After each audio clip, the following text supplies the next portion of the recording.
Bismillahirrahmanirrahim. Assalamualaikum warahmatullahi wabarakatuh. Sebelumnya, kami mengucapkan terima kasih kepada Bapak dosen, pengampu mata kuliah, pengantar dasar matematika, Bapak Fritgo Tasman, SPD MSc, yang telah memberikan topik diskusi kali ini kepada kelompok 5.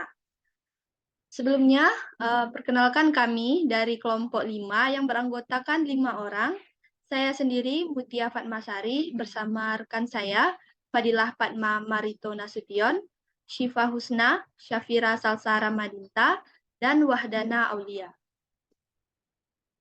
Baiklah, langsung saja kita akan membahas tentang function. Nah, sedikit sebagai pengantar, saya akan jelaskan apa itu fungsi.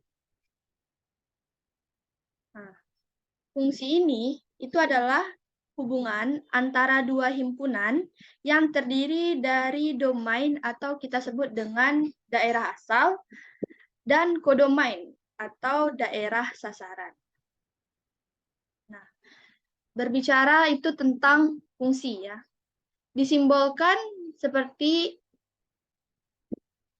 fungsi F A ke B. Nah, itu dibaca fungsi F memetakan setiap anggota himpunan A dengan tepat satu anggota himpunan B. Jadi itu fungsi ya, memetakan setiap anggota himpunan A dengan tepat satu anggota himpunan B. Lalu fungsi ini itu dapat berupa diagram, dapat juga berupa simbol dan berupa formula. Nah, lanjut pada contoh soal. Nah, dari keenam gambar tersebut, mana yang dapat kita pilih sebagai fungsi? Itu ada 1, 2, 4, dan 6.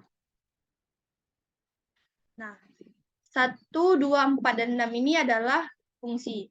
Kenapa 3 dan 5 ini tidak kita masukkan kepada fungsi? Itu karena daerah A, seperti dijelaskan tadi, atau daerah domain ini, itu tidak boleh adanya pencabangan. Nah, kita lihat di sini, D ini memiliki pencabangan.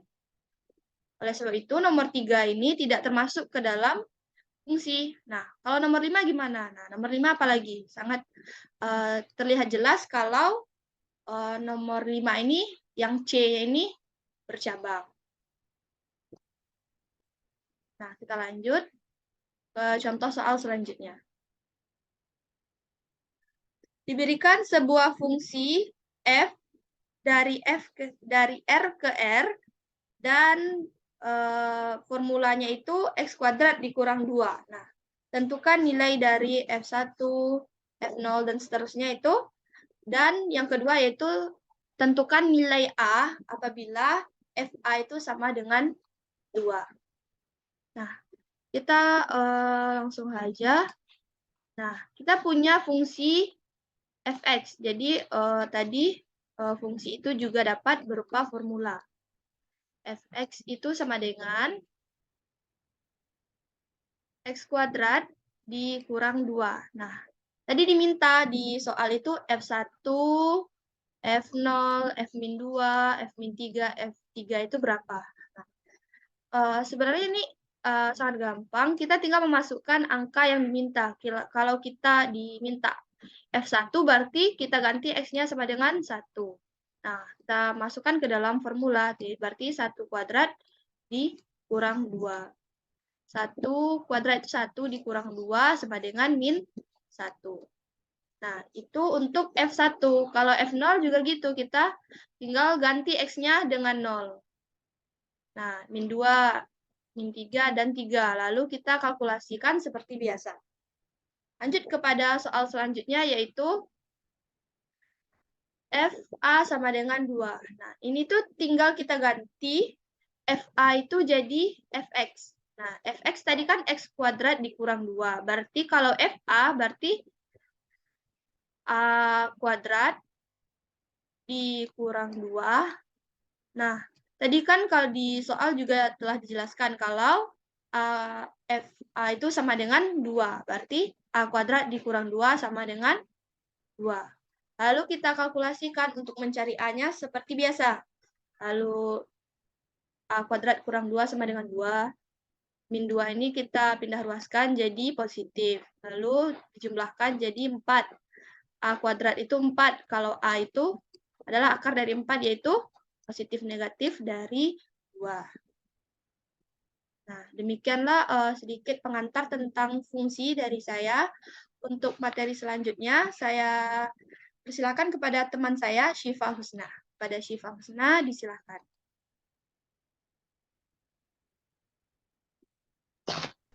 Baik, terima kasih kepada moderator untuk kesempatannya pada saya untuk menyampaikan materi.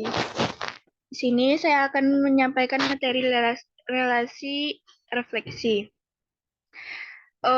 Relasi refleksi yaitu suatu relasi yang dikatakan refleksi jika setiap elemen dalam himpunan tersebut memiliki hubungan dengan dirinya sendiri dalam relasi tersebut. Dengan kata lain, setiap elemen berrelasi dengan dirinya sendiri. Contohnya, jika R adalah relasi pada himpunan bilangan bulat, maka setiap bilangan bulat A akan berrelasi dengan dirinya sendiri. Dalam R, seperti A, A elemen R. Jika R relasi pada X, maka semua X relasi X, X RX. Contohnya, himpunan A ada himpunan 1, 2, dan 3.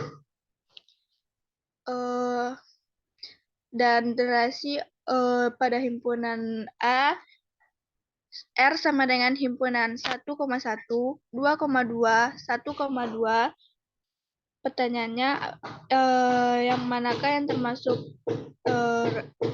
relasi refleksi? Jawabannya, tidak semuanya yang termasuk refleksi, karena 1,2 itu tidak masuk refleksi.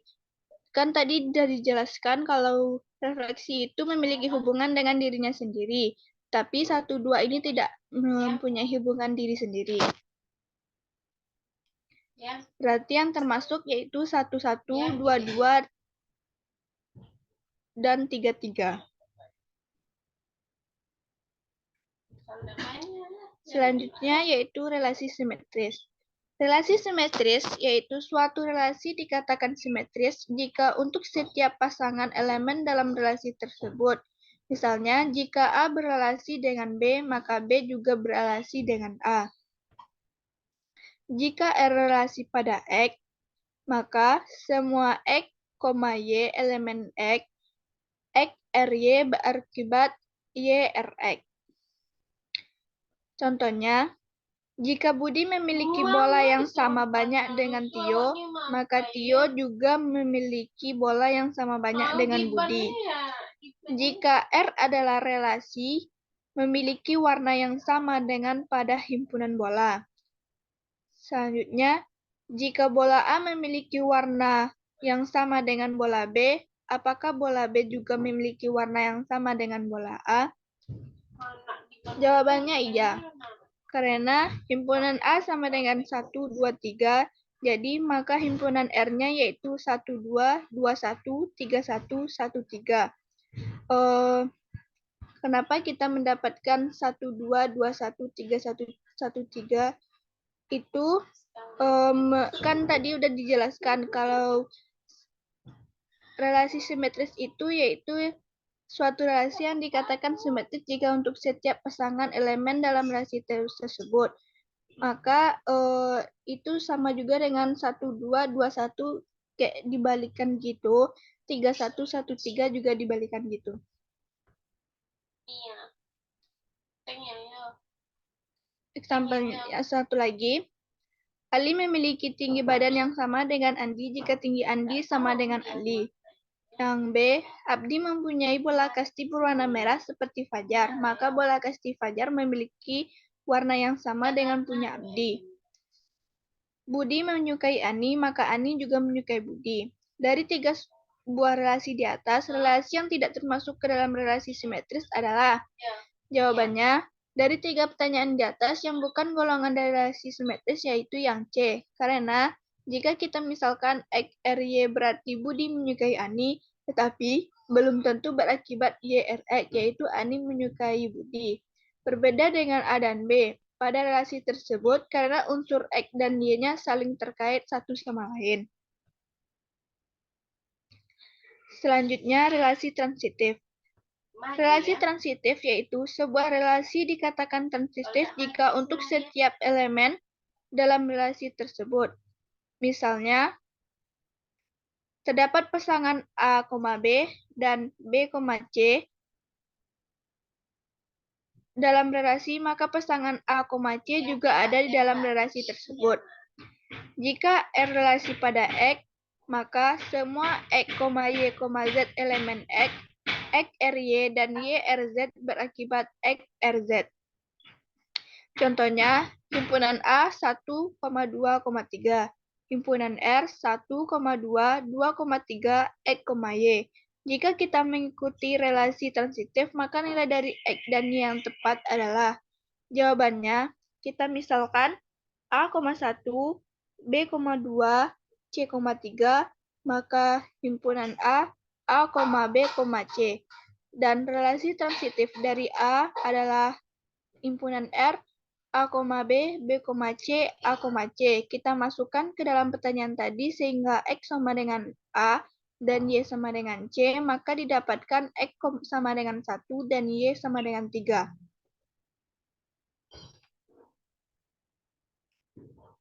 Terima kasih kepada moderator sudah kesempatannya. Selanjutnya saya kembalikan kepada moderator.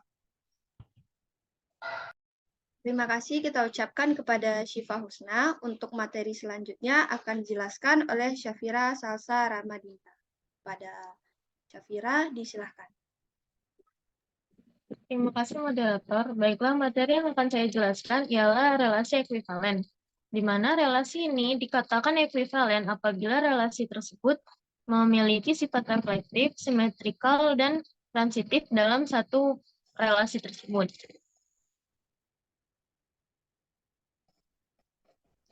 Contohnya yaitu R1, R1 dengan himpunan X, Y yang merupakan bilangan R kali R, di mana X kuadrat dikurang Y kuadrat sama dengan 0. Sebuah relasi tersebut ekuivalen menuju R. Relasi tersebut dikatakan reflektif karena setiap elemen X di dalam R harus pastinya memiliki X kuadrat dikurangi X kuadrat sama dengan 0. Di mana maksudnya di sini ialah jika bilangan tersebut dikurangi dirinya sendiri, maka hasilnya sudah pasti 0. Maka X, X merupakan elemen R1. Dengan kata lain, setiap elemen R terhubung dengan dirinya sendiri melalui relasi R1. Lalu yang kedua, sifat simetriknya. Sifat simetris di sini, jika X, X elemen R1, maka X kuadrat dikurangi Y kuadrat sama dengan 0. Dari situ bisa kita simpulkan juga bahwa Y kuadrat dikurang X kuadrat sama dengan 0 melalui pembalikan dari persamaan tersebut. Oleh karena itu, Y, X juga merupakan elemen R1. Maka jika X, Y terhubung dengan R1, maka Y, X juga terhubung dengan dengan R1. Lalu yang ketiga yaitu transitif. Jika X, Y elemen R1 dan Y, Z elemen R1, maka X kuadrat dikurang Y kuadrat sama dengan 0, dan Y kuadrat dikurang Z kuadrat sama dengan 0. Jika kita eliminasi kedua persamaan tersebut, maka kita dapatkan persamaannya menjadi X kuadrat dikurang Z kuadrat sama dengan 0. Lalu contoh yang kedua, jika R2 merupakan relasi dari A, di mana A memiliki anggota dari 1, 2, 3, dan 4, maka relasi R2 memiliki himpunan 1,1, 2,2, 3,3, 4,4, 2,1, 1,2, 1,4, 4,1, 2,4, dan 4,2. Buktikan bahwa R2 merupakan relasi yang ekuivalen. Sebuah relasi dikatakan ekuivalen apabila relasi tersebut memiliki sifat reflektif, simetrik, dan transitif. R2 dapat kita katakan reflektif karena reflektif pada 1,1, 2,2, 3,3, dan 4,4 karena mereka berhubungan dengan dirinya sendiri. Lalu R2 dikatakan simetrik karena pada 2,1, 1,2, dan 2,4, 4,2, di mana anggotanya berbalik, yaitu X, Y sama dengan Y, X. Lalu yang ketiga yaitu transitif. Transitif di sini dapat kita lihat yaitu pada 2,1, 1,4, dan 2,4, di mana 2,1 dan 1,4 yaitu X, Y, dan Y, Z itu dapat kita transitifkan menjadi 2,4 atau X, Z. Maka R2 dapat dikatakan relasi yang ekuivalen. Baiklah, saya kembalikan kepada moderator. Terima kasih kita ucapkan kepada Syafira. Untuk materi selanjutnya akan dijelaskan oleh Fadila Padma Marito Nasution. Kepada Fadila, dipersilahkan. Baik, terima kasih atas kesempatannya. Kali ini saya akan menjelaskan tentang relasi inverse.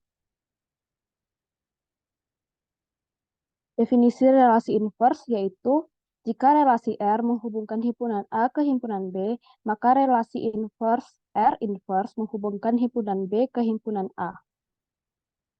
Contohnya, jika R adalah relasi lebih besar dari antara himpunan A beranggotakan 1, 2, 3, dan B beranggotakan 4, 5, 6, maka R inverse adalah relasi lebih kecil dari antara himpunan B dan A.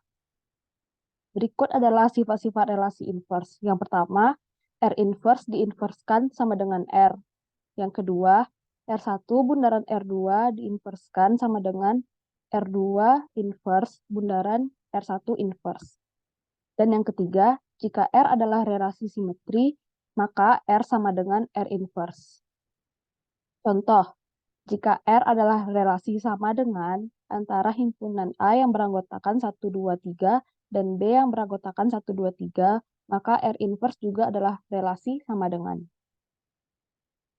Terima kasih, saya lanjutkan ke moderator.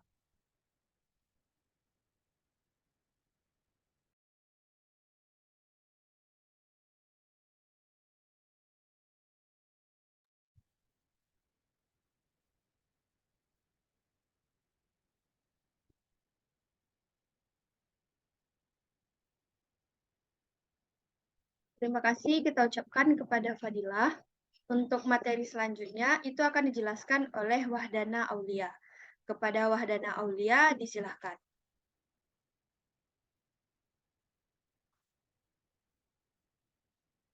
Terima kasih kita ucapkan kepada Wahdana Aulia. Demikianlah hasil dari presentasi dari kelompok 5. Terima kasih atas segala perhatian dan mohon maaf atas segala kekurangan. Akhirul kalam, wabillahi taufiq wal hidayah. Wassalamualaikum warahmatullahi wabarakatuh.